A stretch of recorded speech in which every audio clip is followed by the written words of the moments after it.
Tampilan akun Instagram Natalie Holzer mendadak menghebohkan netizen. Pasalnya, foto-foto kebersamaan dengan sang suami Sule Sutisna tiba-tiba menghilang.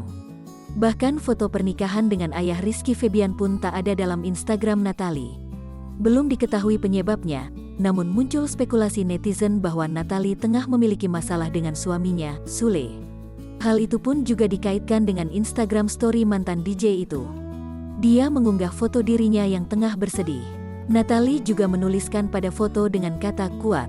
Tak hanya itu, ia juga menuliskan kalimat singkat untuk menyudahi sesuatu.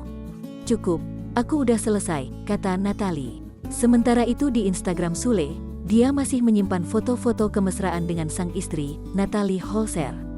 Kendati begitu, meski Natalie menghapus foto suaminya, tapi masih ada beberapa foto kebersamaannya dengan anak bungsu Sule, Ferdinand.